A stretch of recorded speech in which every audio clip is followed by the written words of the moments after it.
Hi guys, welcome back to my channel.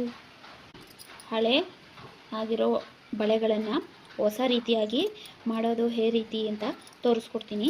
ಬನ್ನಿ ನೋಡಿ, ಈ ಥರ ಬಳೆಗಳನ್ನ ತೊಗೊಂಡಿದ್ದೀನಿ. ಮತ್ತು ನಾನು ಸಿಲ್ಕ್ ಥ್ರೆಡ್ ಈ ಥರ ಥ್ರೆಡ್ಗಳನ್ನ ತೊಗೊಂಡಿದ್ದೀನಿ. ಇದನ್ನು ಥ್ರೆಡ್ಡನ್ನು ಯೂಸ್ ಮಾಡಿ ನಾವು ಬಳೆಗಳನ್ನ ಸ್ಯಾರಿ ಹಾಗೂ ಡ್ರೆಸ್ಗಳಿಗೆ ಮ್ಯಾಚ್ ಮಾಡ್ಬೋದು ಅಂತ ಹೇಳ್ಕೊಡ್ತೀನಿ. ಸ್ಕಿಪ್ ಮಾಡದೆ ನೀಟಾಗಿ ನೋಡಿ, ಟಿಪ್ಸ್ಗಳೊಂದಿಗೆ ನಿಮ್ಗೆ ಹೇಳ್ಕೊಡ್ತೀನಿ. ಒಳ್ಳೊಳ್ಳೆ ಟಿಪ್ಸ್ ಎಲ್ಲ ಹೇಳ್ಕೊಡ್ತೀನಿ. ಸ್ಕಿಪ್ ಮಾಡಬೇಡಿ, ಪೂರ್ತಿ ವಿಡಿಯೋ ನೋಡಿ.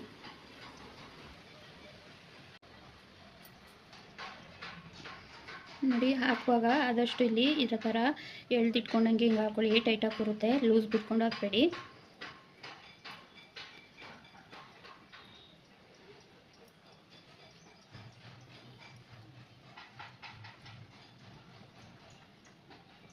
ನೋಡಿ, ಆಯಿತು. ಎಡ್ಜಿಗೆ ಬಂದೆ. ಈಗ ಈ ಥರ ಕವರ್ ಮಾಡಿಬಿಡೋಣ. ಮತ್ತೆ ಒಂದ್ರ ಮೇಲೆ ಒಂದು ಮಾಡ್ತೀವಿ ಅಂತ ಅಂದರೆ ಅದು ಮಂದಾಗುತ್ತೆ, ಮತ್ತೆ ಸುತ್ಕೊಂಡು ಹೋಗ್ಬಾರ್ದು. ಅಷ್ಟಕ್ಕೇ ಸ್ಟಾರ್ಟ್ ಮಾಡೋಣ.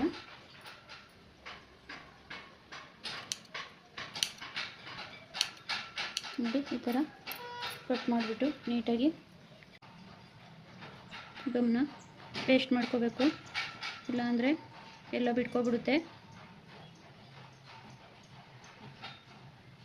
ಈ ಥರ ಎಲ್ಲ ಗಮ್ ಹಾಕಿದ್ಮೇಲೆ ಹೀಗೆ ಇಟ್ಬಿಡ್ಬೇಡಿ, ಸುಮ್ಮನೆ ಹೀಗೆ ಇಟ್ಬಿಡ್ಬೇಡಿ. ಅದು ಗಾಳಿಗೆ ಇಲ್ಲೆಲ್ಲ ಗಟ್ಟಿಯಾಗಿಬಿಡುತ್ತೆ.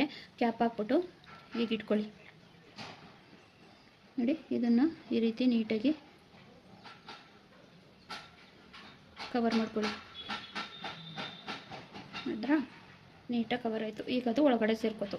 ನಾವಿಲ್ಲಿ ಕುಂದನ್ನು ಸ್ಟೋನು ಏನಾದ್ರೂ ಅಂಟಿಸ್ಕೋಬೋದು.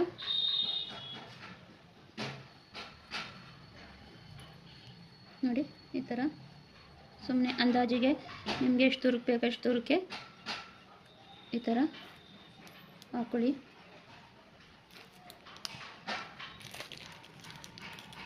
ನಿಮಗೆ ಯಾವ ಥರ ಬೀಡ್ ಬೇಕು, ಯಾವ ಥರ ಬೀಡ್ ಸಿಗುತ್ತೆ, ಮತ್ತು ನಿಮ್ಮ ಡ್ರೆಸ್ಗಳಿಗೆ ಮ್ಯಾಚ್ ಆಗೋಂಥ ಡಬಲ್ ಕಲರಲ್ಲಿ ಏನಾದರೂ ಇದ್ದರೆ ಅದೇ ಥರ ತಗೊಳ್ಳಿ. ಕಲರ್ ಬೀಡ್ಗಳಿಗಿಂತ ಇದಕ್ಕೆ ಈ ಥರ ಸ್ಟೋನ್ಸ್ ಟೈಪ್ ಇರೋದು ಅನಿಸಿದ್ರೇ ಚೆನ್ನಾಗದು. ಬೀಡ್ಗಳನ್ನ ನಾವು ಕ್ರೋಶದಲ್ಲಿ ಹಾಕುವಾಗ ಅಟ್ಯಾಚ್ ಮಾಡಿದ್ರೆ ಸ್ಟಿಪ್ಪಾಗಿ ಚೆನ್ನಾಗಿ ಕೂರುತ್ತೆ. ಇದಕ್ಕೆಲ್ಲ ಹೀಗೆ ಹಾಕಿದ್ರೆ ಚೆಂದ.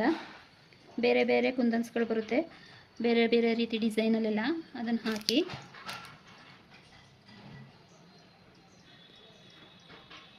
ಒಂದೇ ಥರ ಹಾಕೋ ಬದಲು ನೋಡಿ, ಬೇರೆ ರೀತಿ ಬೀಡ್ಗಳೆಲ್ಲ ಇರುತ್ತೆ, ಅದೊಂಥರ ಎಲ್ಲ ಹಾಕ್ಬೋದು. ನಾನು ನಿಮಗೆ ಶಾಂಪಲ್ ಅಷ್ಟೇ ತೋರಿಸ್ತಾ ಇದ್ದೀನಿ. ನೋಡಿ, ಈ ಥರ ಕಾಂಟ್ರಾಸ್ಟ್ ಕಲರ್ ಕುಂದನ್ಗಳಿದ್ರೆ ತೊಗೊಂಡು ನಿಮಗೆ ಡಬಲ್ ಕಲರ್, ಈಗ ಡ್ರೆಸ್ ಆದರೆ ಟಾಪ್ ಒಂದು ಕಲರ್ ಇರುತ್ತೆ, ವೇಲೊಂದು ಕಲರ್ ಇರುತ್ತೆ ಅಲ್ವಾ, ಆ ಕಾಂಬಿನೇಷನಲ್ಲೂ ಬೇಕಾದರೆ ನೀವು ಇದನ್ನು ಥ್ರೆಡ್ನ ಸುತ್ಕೋಬೋದು. ಆ ರೀತಿ ಮಾಡ್ಕೊಳ್ಳಿ.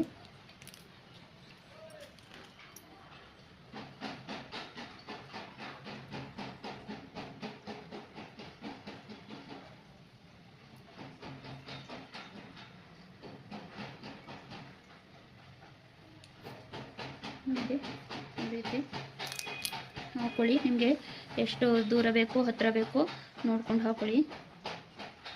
ಈ ಥರ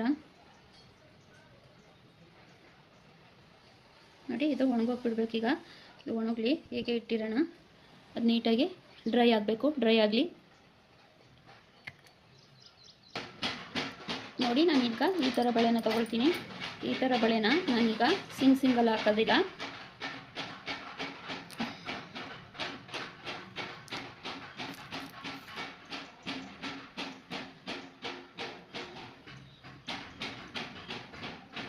ನೋಡಿ, ಈ ಥರ ಸುತ್ತ ಗ್ಲೂ ಹಾಕ್ಕೊಂಡು ಅದ್ರ ಮೇಲೆ ಇನ್ನೊಂದು ಬಳೆನ ಈ ರೀತಿ ಇಡ್ತೀನಿ. ನೋಡಿದ್ರಲ್ವಾ? ಹೀಗೇ ಇನ್ನೊಂದು ಬಳೆಗೂ ಗ್ಲೂ ಹಾಕೋತೀನಿ. ನಿಮಗೆ ಇಷ್ಟು ಸಾಕು ಅಂದರೆ 2 ಅಂಟಿಸ್ಕೊಳ್ಳಿ. ಇನ್ನೊಂದು ಸ್ವಲ್ಪ ದೊಡ್ಡದಾಗಿ ಮಾಡ್ಕೋತೀವಿ ಅಂದರೆ ಈ ಥರ 3 ಹಾಕಿ ಹೀಗೆ ಅಂಟಿಸಿ ಗ್ಲೂ ಹಾಕ್ಬಿಟ್ಟು ಇದು ಸ್ವಲ್ಪ ಹೊತ್ತು ಹೀಗೆ ಇಟ್ಬಿಡಿ, ಡ್ರೈ ಆಗಲಿ.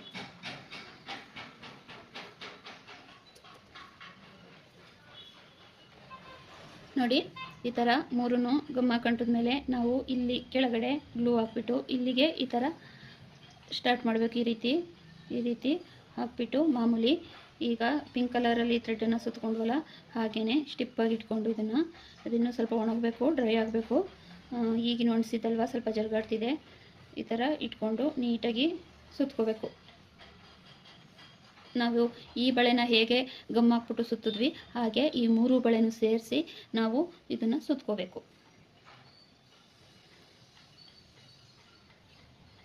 ಈ ಥರ ಟೈಟಾಗಿ ಇಟ್ಕೊಂಡು ಇದನ್ನು ನೋಡಿ, ಟೈಟಾಗಿ ಆ ಬಳೆಗೆ ಇಟ್ಕೊಂಡು ಹಾಗೆ ಇದನ್ನು ಇಟ್ಕೊಂಡು ನಾವು ಈ ರೀತಿ ಸುತ್ಕೊಳ್ಳೋಣ. ನೋಡಿ ಫ್ರೆಂಡ್ಸ್, ಈ ಥರ ನೀಟಾಗಿ ಅದೇ ಥರ ಅಗಲ ಮಾಡಿಕೊಂಡು ಹೀಗೆ ಟೈಟಾಗಿ ಎಳೆದಿಟ್ಕೊಂಡು ಇದನ್ನು ಈ ರೀತಿ ಸುತ್ಕೋಬೇಕು. ಈ ಟಿಪ್ಸ್ಗಳನ್ನೆಲ್ಲ ಫಾಲೋ ಮಾಡಿ ನೀವು ಹೇಳ್ತಿರೋದನ್ನ. ಈ ಥರ ಲೂಸಾಗಿ ಈ ಥರ ಸುತ್ತಿದ್ರೆ ಅದು ಚೆನ್ನಾಗಿ ಬರೋಲ್ಲ. ಅದನ್ನು ಏನೇ ಇದ್ರೂ ಈ ಥರ ನಾವು ನೀಟಾಗಿ ಹಿಂಗೆ ಅಂದ್ಕೊಂಡು ಈ ಥರ ಎಳೆದಿಟ್ಕೊಂಡು ಈ ರೀತಿ ಹಿಂಗೆ ಎಳ್ದು ಹಾಕ್ದಾಗ್ಲೇ ಅಲ್ಲಿ ಫಿನಿಶಿಂಗ್ ಚೆನ್ನಾಗಿ ಬರೋದು ಮತ್ತು ಟೈಟಾಗಿ ಕೂತ್ಕೊಳ್ಳೋದು. ಈ ರೀತಿ ಎಳ್ದೇ ಹಾಕ್ಬೇಕು ನಾವು.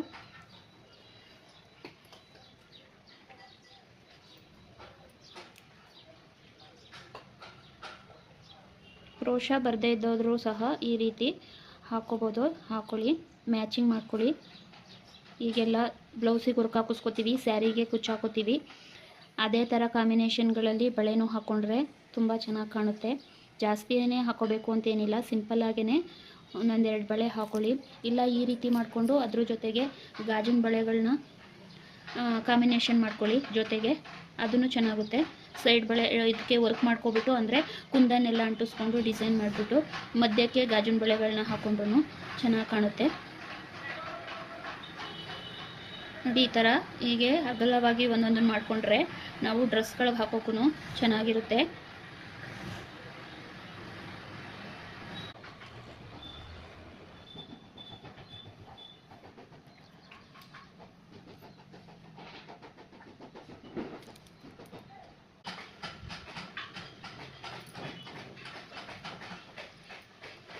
ನೋಡಿ, ಈ ರೀತಿ ಆಯಿತು. ಇದನ್ನು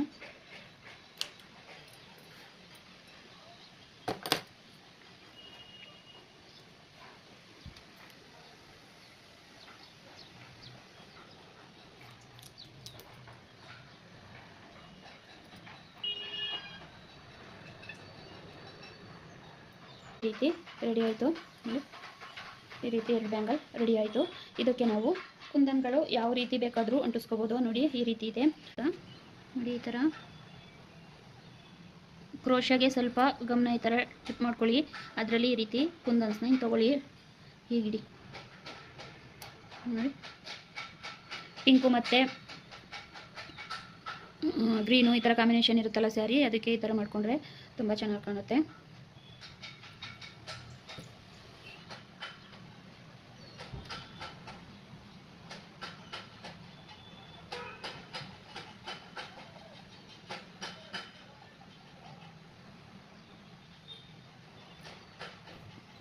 ದಯವಿಟ್ಟು ನನ್ನ ವೀಡಿಯೋಸ್ಗಳನ್ನೆಲ್ಲ ನೋಡಿ. ನಾನು ಹೇಳ್ತಾ ಇರೋದು ಎಲ್ಲರೂ ಕಲೀಲಿ ಅಂತಲೇ.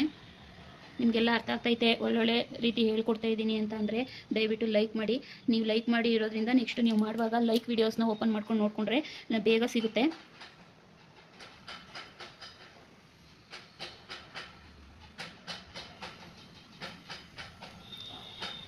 ಬೀಡ್ಗಳು ಡಿಸೈನ್ ಒಂದೊಂದು ಸಿಗಿದ್ರೆ ತುಂಬ ಚೆನ್ನಾಗಿ ಮಾಡ್ಬೋದು. ನನ್ನ ಹತ್ರ ಸದ್ಯಕ್ಕೆ ಇರೋ ಬೀಡ್ನಲ್ಲೇ ಹೇಗೆ ಮಾಡ್ಬೋದು ಅಂತ ತೋರಿಸ್ಕೊಡ್ತಾ ಇದ್ದೀನಿ. ನಾವು ಬ್ಯಾಂಗಲ್ಗೆ ರೆಡಿ ಮಾಡೋಕ್ಕೆ ಅಂತಲೇ ತಂದರೆ ಒಳ್ಳೊಳ್ಳೆ ಡಿಸೈನ್ಗಳು ಸಿಗುತ್ತೆ. ಅದರಿಂದ ಕ್ರಿಯೇಟ್ ಮಾಡಿದ್ರೆ ತುಂಬ ಡಿಸೈನ್ಗಳು ಚೆನ್ನಾಗಿರುತ್ತೆ. ಈಗ ನನ್ನ ಹತ್ರ ಏನಿತ್ತು ಮನೇಲಿ ಅದರಲ್ಲೇ ಮಾಡಿ ತೋರಿಸ್ತಾ ಇದ್ದೀನಿ. ಹಬ್ಬ ಎಲ್ಲ ಹತ್ರ ಬರ್ತಾ ಇದೆ. ವರಲಕ್ಷ್ಮಿ ಹಬ್ಬಕ್ಕೆ ಈ ಥರ ಎಲ್ಲ ಮಾಡ್ಕೊಂಡು ಮ್ಯಾಚಿಂಗ್ ಉಟ್ಕೊಳ್ಳಿ. ನೀವು ಲಕ್ಷ್ಮಿಗೆ ಅಲಂಕಾರ ಮಾಡೋದ್ರ ಜೊತೆಗೆ ನಾವು ಮನೆ ಗೃಹಲಕ್ಷ್ಮಿಯರು, ನಮಗೂ ಈ ಥರ ಎಲ್ಲ ಅಲಂಕಾರ ಮಾಡಿಕೊಂಡು ನಾವು ಹೀಗೆಲ್ಲ ಮಾಡಿಕೊಂಡು ಕುಂಕುಮಕ್ಕೆ ಹೋದರೆ ತುಂಬ ಚೆನ್ನಾಗಿರುತ್ತೆ. ಈ ಥರ ಎಲ್ಲ ಮಾಡಿಟ್ಕೊಳ್ಳಿ.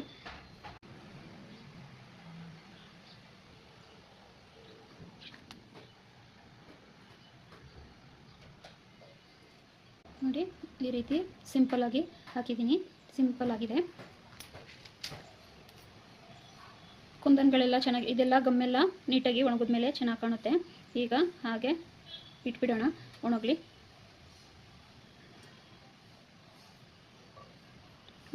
ಆಗಲೇ ಅಂಟಿಸಿದಂಥ ಇದೆಲ್ಲ ಒಣಗಿದೆ. ಇದೇ ಥರ ನಾನು ನಿಮಗೆ ನೋಡಿ ಈ ಥರ ಎಲ್ಲ ಹಾಕ್ಬೋದು. ಇದು ಬೇರೆ ಥರ ಕುಂದನ್ನು ನಾನು ಇಲ್ಲಿ ಇದಕ್ಕೆ ಈ ಥರ ಕುಂದನ್ನು ಕಾಣಿಸ್ತಿದೆಯಾ, ಈ ಥರ ಕುಂದನ್ನು ಅಂಟಿಸಿದ್ದೀನಿ ನೋಡಿ. ಫಸ್ಟು ಬಳೆ ಮೇಲೆ ಇದನ್ನು ಅಂಟಿಸ್ಬಿಟ್ಟು ಡ್ರೈ ಆಗಕ್ಕೆ ಬಿಟ್ಬಿಟ್ಟು ಆಮೇಲೆ ನೀಟಾಗಿ ಸುತ್ಕೊಂಡು ಹೋಗಿದ್ದೀನಿ ನೋಡಿ. ಫಸ್ಟ್ ಸ್ಟೋನ್ ಅಂಟಿಸ್ಬಿಟ್ಟು ಆಮೇಲೆ ಈ ರೀತಿ ಸುತ್ಕೊಂಡು ಹೋಗಿದ್ದೀನಿ. ಈ ರೀತಿ ಇರುತ್ತೆ. ನಾವು ಸ್ವಲ್ಪ ಬಳೆಗಳನ್ನ ಈ ರೀತಿ ಪ್ಲೈನಾಗಿ ಸುತ್ಕೊಂಡು ಸ್ವಲ್ಪ ಈ ರೀತಿ ಸ್ಟೋನು ಆ್ಯಡ್ ಮಾಡಿಕೊಂಡ್ರೆ ನಾವು ಈ ರೀತಿ ಮಧ್ಯದಲ್ಲಿ ಈ ರೀತಿ ಹಾಕೊಳ್ಳೋಕ್ಕೆ ತುಂಬ ಚೆನ್ನಾಗಿರುತ್ತೆ. ಈ ಥರ ಬಳೆಗಳಿದ್ರೆ ಇದನ್ನು ನೋಡಿ ನಾವು ಯಾವ ರೀತಿ ಸೆಟ್ ಮಾಡ್ಕೋಬೋದು ಅಂದರೆ ನೋಡಿ, ಇದನ್ನೇ ಮಿಕ್ಸ್ ಮ್ಯಾಚ್ ಮಾಡ್ಕೊಳ್ಳೋದು. ಸ್ವಲ್ಪ ಪ್ಲೈನು, ಸ್ವಲ್ಪ ಈ ರೀತಿ ನೋಡಿ, ಈ ರೀತಿ ಹಾಕೊಂಡ್ರೆ ತುಂಬ ಚೆನ್ನಾಗಿ ಕಾಣುತ್ತೆ. ಸ್ಯಾರಿಗೆ ಮ್ಯಾಚಿಂಗ್ ಸ್ಯಾರಿ ಹಾಕೊಂಡಾಗ pink colour, light pink colour sari ಹಾಕೊಂಡಾಗ ಈ ರೀತಿ ಮ್ಯಾಚಿಂಗಲ್ಲಿ ನಮ್ಮ ಕೈಗೆ ಬಳೆನ ಹಾಕೊಂಡ್ರೆ ತುಂಬ ಚೆನ್ನಾಗಿ ಕಾಣುತ್ತೆ. ನೋಡಿ ಯಾವ ರೀತಿ ಬಂದಿದೆ, ಈ ರೀತಿ ಹಾಕೊಂಡ್ರೆ ತುಂಬ ಚೆನ್ನಾಗಿರುತ್ತೆ. ಈ ರೀತಿನೂ ಯೂಸ್ ಮಾಡಿ, ಏಕೆಂದರೆ ನಿಮಗೆ ಕ್ರೋಶ ಬರದೇ ಇರೋದ್ರಿಂದ ಈ ರೀತಿನ ಯೂಸ್ ಮಾಡ್ಕೋಬೋದು. ಕ್ರೋಶ ಬರೋರಿಗೆ ನಾನು ಇನ್ನೊಂದು ಥರ ಹೇಳ್ಕೊಡ್ತೀನಿ. ಈಗ ನಿಮಗೆ ಕ್ರೋಶ ಕಲ್ತಿಲ್ಲದವ್ರಿಗೆ ಈ ಥರ ಹೇಳ್ಕೊಟ್ಟಿದ್ದೀನಿ. ನೀಟಾಗಿ ಈ ಥರ ಮಾಡಿಕೊಂಡು ನಿಮ್ಮ ಸೀರೆಗಳಿಗೆ ಡ್ರೆಸ್ಗೆ ಮ್ಯಾಚ್ ಮಾಡ್ಕೊಂಡು ಹಾಕೊಳ್ಳಿ, ಖುಷಿ ಪಡಿ. ನೋಡಿ ಈ ಥರ ನಾನು ಬೇರೆ ಕಲರಲ್ಲೂ ಮಾಡ್ಕೊಂಡಿದ್ದೀನಿ ನೋಡಿ. ಈ ಥರ ನಮಗೆ ಯಾವ ಸೀರೆಗೆ ಯಾವ್ದು ಮ್ಯಾಚ್ ಆಗುತ್ತೆ ಆ ಥರ ಈ ಥರ ಹಾಕೊಳ್ಳೋದು ನೋಡಿ. ಈ ಥರ ಮಾಡಿಕೊಂಡು ನಾವು ಸೀರೆಗಳಿಗೆ ಮ್ಯಾಚ್ ಮಾಡ್ಕೋಬಹುದು. ಕಾಂಟ್ರಾಸ್ಟ್ ಕಲರ್ ಇದೆ ಅಂದ್ಕೊಳ್ಬೇಕು ಅಂದರೆ ಪಿಂಕು ಮತ್ತು ಪರ್ಪಲ್ ಈ ಥರ ಆಗ ಬೇಕಾದ್ರೆ ನಾವು ಈ ಥರ ಮಿಕ್ಸಲ್ಲೂ ಹೀಗೆ ಹಾಕೋಬೋದು. ಆ ಥರ ಕಾಂಬಿನೇಷನ್ನು ನಾವು ಮಾಡ್ಕೋಬೋದು ನೋಡಿ. ಈ ಥರ ಎಲ್ಲ ಕಾಂಬಿನೇಷನ್ ಮಾಡ್ಕೋಬೋದು, ಜೊತೆಲಿ ಹಾಕ್ಕೊಳ್ಬೋದು. ಈ ಥರ ಹಾಕ್ಕೊಳ್ಬೋದು, ಇಲ್ಲ ಈ ಥರ ಸ್ಟೋನ್ ಅಂಟಿಸಿರೋದು ಮತ್ತೆ ಹಾಕ್ಬಿಟ್ಟು ಈ ಥರ ಹಾಕ್ಕೊಳ್ಬೋದು. ಕಾಂಟ್ರಾಸ್ಟ್ ಕಲರಲ್ಲಿ ಹಾಕ್ಕೊಂಡ್ರೆ ಚೆನ್ನಾಗಿರುತ್ತೆ ನೋಡಿ. ಫ್ರೆಂಡ್ಸ್, ಇಷ್ಟ ಆಯಿತಾ? ಇಷ್ಟ ಆದರೆ ನೀವು ಈ ರೀತಿ ಮಾಡ್ಕೊಳ್ಳಿ. ಸುಮ್ಮನೆ ಸೀರಿಯಲ್ಲು ಅಥವಾ ಮೊಬೈಲು ನೋಡ್ತಾ ಕೂತಿದ್ದಾಗ ನಾವು ಮೊದಲೇ ಥ್ರೆಡ್ರೆಲ್ಲ ರೆಡಿ ಮಾಡಿ ಇಟ್ಕೊಂಡ್ರೆ ಆರಾಮಾಗಿ ಸುತ್ಕೊಂಡೇ ಅದನ್ನೆಲ್ಲ ನೋಡ್ಕೊಬೋದು ನೋಡಿ. ಈ ಬಳೆಗಳು ಅಷ್ಟೇ, ನಮಗೆ ಗ್ರೀನ್ ಕಲರು ಸ್ಯಾರಿಗಳಿದ್ರೆ ಇಲ್ಲ ಗ್ರೀನು ಪಿಂಕು ಈ ಥರ ಕಾಂಬಿನೇಷನಲ್ಲಿ ಸ್ಯಾರಿ, ಇಲ್ಲಾಂದರೆ ಡ್ರೆಸ್ಸಿಗೆ ಈ ಥರದ್ದು ಒಂದೊಂದು ಅಗಲ ಮಾಡ್ಕೊಬಿಟ್ಟು 3 ಬಳೆ 2 ಬಳೆ ಸೇರಿಸಿ ಈ ಥರ ಅಗಲ ಮಾಡಿಕೊಂಡು ಅದಕ್ಕೆ ಹಾಕ್ಕೊಂಡು ಒಂದು ಕಡೆ ವಾಚ್ ಎಲ್ಲ ಹಾಕ್ಕೊಂಡ್ರೂ ತುಂಬ ಚೆನ್ನಾಗಿ ಕಾಣುತ್ತೆ ನೋಡಿ. ಫ್ರೆಂಡ್ಸ್, ಈ ಥರ ವೇಸ್ಟ್ ಆಗಿರೋ ಬಳೆಗಳಿಂದ, ಈ ಥರ ವೇಸ್ಟ್ ಇರೋ ಬಳೆಗಳಿಂದ ಯಾವ ರೀತಿ ನಾವು ಹೊಸ ರೀತಿ ಕ್ರಿಯೇಟ್ ಮಾಡಿಕೊಂಡು ಸೀರೆಗಳಿಗೆ ಮ್ಯಾಚ್ ಮಾಡ್ಕೋಬೋದು ಅಂತ ನೋಡಿದ್ರಿ ನೋಡಿ. ಈ ರೀತಿ ಮಾಡಿ ಇಟ್ಕೊಳ್ಳಿ, ತುಂಬ ಚೆನ್ನಾಗಿರುತ್ತೆ ನೋಡಿ. ಈ ಥರ ಎಲ್ಲ ನೀವು ಕ್ರಿಯೇಟ್ ಮಾಡ್ಕೊಳ್ಳಿ, ನೀವೇ ಹಾಕ್ಕೊಳ್ಳಿ, ನೀವೇ ಯೂಸ್ ಮಾಡಿ, ತುಂಬ ಚೆನ್ನಾಗಿರುತ್ತೆ. ಈ ಥರ ಎಲ್ಲ ಮ್ಯಾಚ್ ಮಾಡಿಕೊಂಡು ಇಟ್ಕೊಳ್ಳಿ. ಸ್ಯಾರಿ ಮ್ಯಾಚಿಂಗ್, ಡ್ರೆಸ್ ಮ್ಯಾಚಿಂಗ್ ಮಾಡ್ಕೊಳ್ಳಿ. ಕ್ರೋಶದಲ್ಲಿ ಎಲ್ಲ ವರ್ಕ್ಗಳನ್ನೆಲ್ಲ ಹೇಳ್ಕೊಡ್ತೀನಿ, ಬೇಗ ಬೇಗ ಕ್ರೋಶ ವರ್ಕನ್ನು ಕಲೀರಿ ನೋಡಿ. ಫ್ರೆಂಡ್ಸ್, ಹೇಗಿದೆ ನೋಡಿ. ಫ್ರೆಂಡ್ಸ್, ಒಂದೊಂದು ಲುಕ್ಕಲ್ಲೇ ಇದೆ ನೋಡಿ, ಎಷ್ಟು ಚೆನ್ನಾಗಿ ಕಾಣಿಸ್ತಾ ಇದೆ. ನೀವು ಹೀಗೆ ಮಾಡ್ಕೊಳ್ಳಿ. ಇಷ್ಟ ಆದರೆ ಲೈಕ್ ಮಾಡೋದನ್ನು ಮರಿಬೇಡಿ.